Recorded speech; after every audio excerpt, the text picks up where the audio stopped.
નમસ્કાર દર્શક મિત્રો, કિસાન સમાચાર ચેનલમાં તમારું સ્વાગત છે। જાણીએ આજના સૌથી મોટા સમાચાર। આંબાલાલ પટેલની ગુજરાત રાજ્યને લઈને ખતરનાક આગાહી।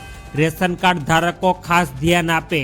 ધોરણ 10ની પરીક્ષામાં મોટો ફેરફાર। ગુજરાત સરકારનો મોટો નિર્ણય। 1 જાન્યુઆરી 2026થી મોંઘવારી। ખેડૂતોને દર મહિને 3000 રૂપિયા સહાય। મોદી સરકાર આપશે નવી ભેટ। ખેડૂતો આ કામ ફરજિયાત કરવું પડશે। આજની મનરેગા યોજના બંધ। જમીન માપણીને લઈને ખેડૂતોમાં આનંદ। પીએમ કિસાન યોજનામાં નવો ફેરફાર। આ તમામ નાના મોટા અને અગત્યપૂર્ણ સમાચાર જાણીએ તે પહેલા મિત્રો, જો કિસાન સમાચાર ચેનલમાં નવા છો તો ચેનલને જરૂરથી સબસ્ક્રાઇબ કરી વિડીયો લાઈક કરી દેજો। આજના સૌપ્રથમ મહત્વપૂર્ણ સમાચાર। આંબાલાલ પટેલની ગુજરાત રાજ્યને લઈને ભૂક્કા બોલાવી નાખે તેવી આગાહી। આંબાલાલ પટેલ દ્વારા 16 અને 17 ડિસેમ્બરથી તાપમાનમાં મોટા ફેરફારો થવા માટેની આગાહી કરી દેવામાં આવી છે। જ્યારે 22 ડિસેમ્બરથી ગુજરાત રાજ્યમાં ઠંડીનું પ્રમાણ વધશે। જાન્યુઆરીમાં પણ ઠંડા પવનો ફૂંકાશે। જ્યારે આંબાલાલ પટેલે ખાસ ચેતવણી આપતા જણાવ્યું છે કે ઉત્તર ગુજરાતના ભાગોમાં 10થી 11 ડિગ્રી તાપમાન રહેવાની શક્યતા રહેશે। જ્યારે આંબાલાલ પટેલે કાતિલ ઠંડી વચ્ચે વાવાઝોડાને લઈને પણ આગાહી કરી છે। તેમણે કહ્યું કે ડિસેમ્બરના અંતમાં બંગાળમાં એક સિસ્ટમ સક્રિય થશે, જેને કારણે હવાનું હળવું દબાણ ચક્રવાતમાં પરિણમશે અને 24 ડિસેમ્બરના રોજ અરબ સાગરમાં હલચલ જોવા મળશે, જ્યારે રાજ્યમાં ક્યાંક હળવા વરસાદી ઝાપટા જોવા મળી શકે। ત્યારબાદના અગત્યપૂર્ણ સમાચાર। રેશન કાર્ડ ધારકો ખાસ ધ્યાન આપે। કેન્દ્ર સરકારે રેશન કાર્ડ ધારકોને લઈને નવી ગાઈડલાઈન જાહેર કરી, જેમાં કેવાયસી અને રાશનના જથ્થાને લઈને નવા નિયમો જાહેર કરાયા છે। જેમાં દેશના કોઈ પણ રેશન કાર્ડ ધારકે સતત 6 મહિના સુધી પોતાના રાશનનો જથ્થો નહીં લીધો હોય તો તેનું રાશન કાર્ડ સરકાર દ્વારા આપોઆપ રદ કરી દેવામાં આવશે। આ સિવાય સરકાર દર 5 વર્ષે કેવાયસી કરવાનો પણ આદેશ કર્યો છે। ખાસ કે રેશન કાર્ડને લઈને ચાલતી કાળાબજારી અને ડુપ્લિકેટ જેવા મુદ્દાઓને લઈને અત્યારે સરકારે તેઓને રોકવા માટે અત્યારે રાશન કાર્ડમાં ફરજિયાત કેવાયસી કરવાનું કરી દીધું છે। ત્યારબાદના અગત્યપૂર્ણ સમાચાર। ધોરણ 10ની પરીક્ષામાં મોટા ફેરફાર।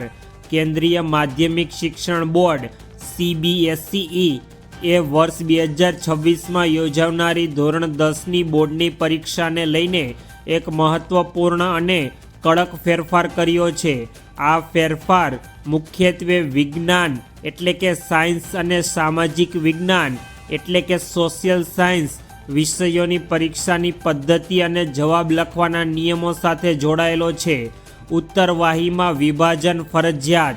વિજ્ઞાન વિદ્યાર્થીઓને તેમની ઉત્તરવાહી એટલે કે આન્સર શીટને 3 ભાગોમાં જીવ વિજ્ઞાન, રસાયણ વિજ્ઞાન અને ભૌતિક વિજ્ઞાનમાં વહેંચવી પડશે।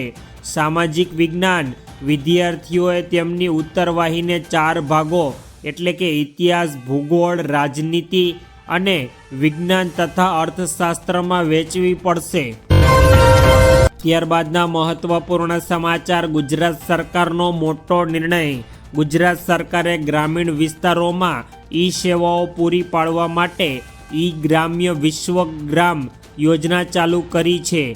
ગુજરાતના મુખ્યમંત્રી ભૂપેન્દ્ર પટેલે શુક્રવારે જાહેરાત કરી હતી કે સરકારે નિર્ણય લીધો છે કે ગ્રામીણ કોમ્પ્યુટર ઉદ્યોગ સાહસિક તરીકે કામ કરતા ગ્રામીણ યુવાનોને હવે દરેક કાર્ય માટે ઓછામાં ઓછા 20 રૂપિયા મળશે। તેમણે જણાવ્યું હતું કે રાજ્ય સરકારે ગ્રામીણ નાગરિકોને શહેરી વિસ્તારોમાં ઉપલબ્ધ માહિતી તથા ટેકનોલોજી સેવાઓ જેવી સેવાઓ પૂરી પાડવા માટે ગ્રામ્ય વિશ્વગ્રામ યોજના ચાલુ કરી છે।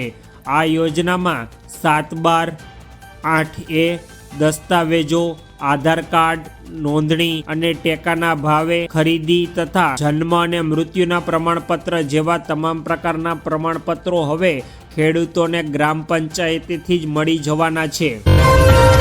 ત્યારબાદના અગત્યપૂર્ણ સમાચાર। 1 જાન્યુઆરી 2026થી મોંઘવારી।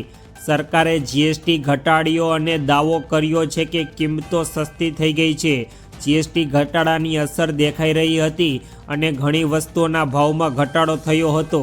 જીએસટી સુધારાથી ટીવી, સ્માર્ટફોન, કાર, બાઇક પર અસર પડી હતી, પરંતુ રૂપિયામાં સતત ઘટાડાની આ અસર હવે ઢંકાઈ ગઈ છે. સરકારે 32 ઇંચ કે તેથી વધુ સ્ક્રીનવાળા ટીવી પર જીએસટી 28%થી ઘટાડીને 18% કર્યો હતો, જેના કારણે ટીવીના ભાવમાં ઘટાડો થયો હતો.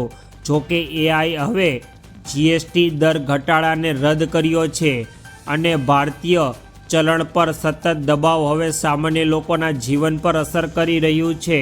નવા વર્ષની શરૂઆત એટલે કે 2026ની સાથે ટીવી ખરીદવું મોંઘું થશે. જાન્યુઆરીથી શરૂ કરીને ટેલિવિઝનના ભાવમાં નોંધપાત્ર વધારો થવાની ધારણા છે. ત્યારબાદના અગત્યપૂર્ણ સમાચાર. ખેડૂતોને દર મહિને 3000 રૂપિયાની સહાય. સરકારે પ્રધાનમંત્રી શ્રમ યોગી માનધન યોજના શરૂ કરી છે, જેના હેઠળ દર મહિને 3000 રૂપિયા પેન્શનનો લાભ આપવામાં આવે છે, જેમાં જોડાઈને તમે પણ લાભ લઈ શકો છો. સરકાર દ્વારા શરૂ કરવામાં આવેલી યોજના પીએમ શ્રમ યોગી માનધન યોજના છે. આ યોજના શરૂ કરવાનો હેતુ નબળા વર્ગને આર્થિક રીતે મજબૂત બનાવવાનો છે. એટલું જ નહીં, સરકારે આ યોજના હેઠળ અરજદારના ખાતામાં વાર્ષિક 36,000 રૂપિયા ટ્રાન્સફર કરશે. આ યોજના દ્વારા કામદારોને 60 વર્ષની ઉંમર પછી દર મહિને સરકાર તરફથી 3000 રૂપિયા પેન્શનની સુવિધા મળતી રહેશે. આ યોજનાનો લાભ લેવા માટે તમારે દર મહિને થોડી રકમ જમા કરવાની રહેશે. ત્યારબાદ આ રકમ 55 થી 200 રૂપિયાની વચ્ચે હોવી જોઈએ. ત્યારબાદના અગત્યપૂર્ણ સમાચાર. મોદી સરકાર આપશે નવી ભેટ, વધુ પૈસા. હવે મળશે વધુ પૈસા. 125 દિવસ મોદી સરકાર મહાત્મા ગાંધી રાષ્ટ્રીય ગ્રામીણ રોજગાર ગેરંટી અધિનિયમ એટલે કે મનરેગા નાબૂદ કરવા જઈ રહી છે અને એક નવો ગ્રામીણ રોજગાર કાયદો લાવવા જઈ રહી છે.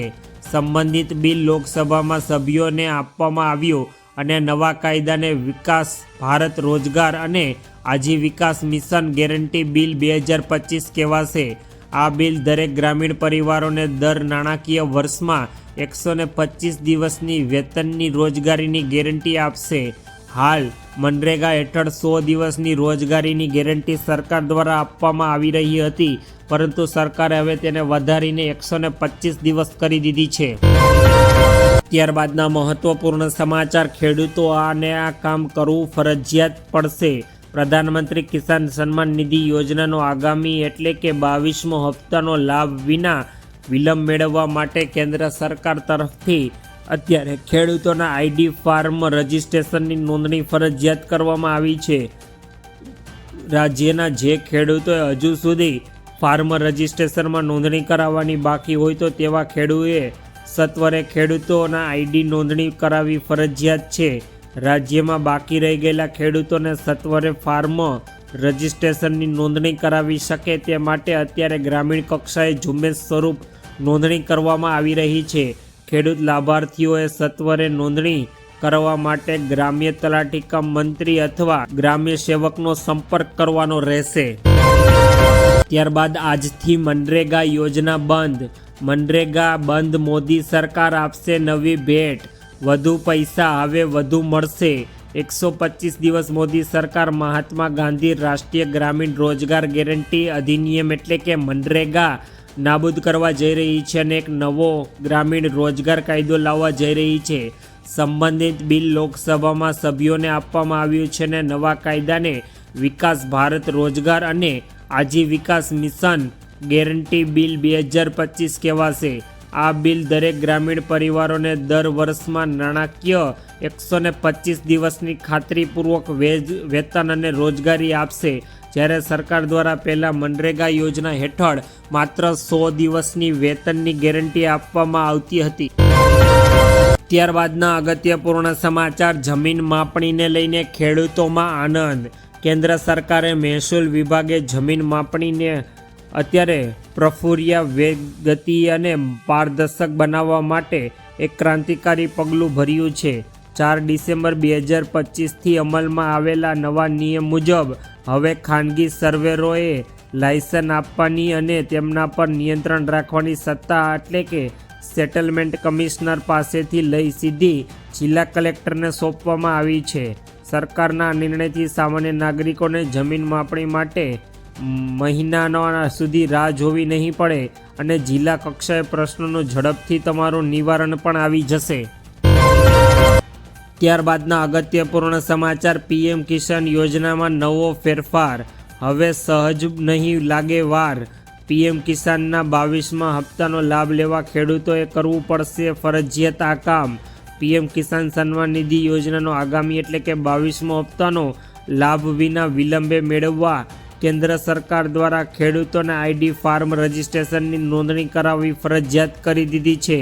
રાજ્યના જે ખેડૂતો હજુ સુધી ફાર્મ રજિસ્ટરમાં નોંધણી કરાવવાની બાકી હોય તો તેવા ખેડૂતોએ અત્યારે જલ્દી ખેડૂત આઈડી કાર્ડમાં નોંધણી કરાવવી પડશે અને ત્યારબાદ સરકાર તરફથી તમને આવનારો પીએમ કિસાન યોજનાનો 22મો હપ્તો મળવા પાત્ર થશે. ત્યારબાદ સરકાર દ્વારા આવનારા તમારા કોઈ પણ પ્રકારના કામ કરવામાં આવશે.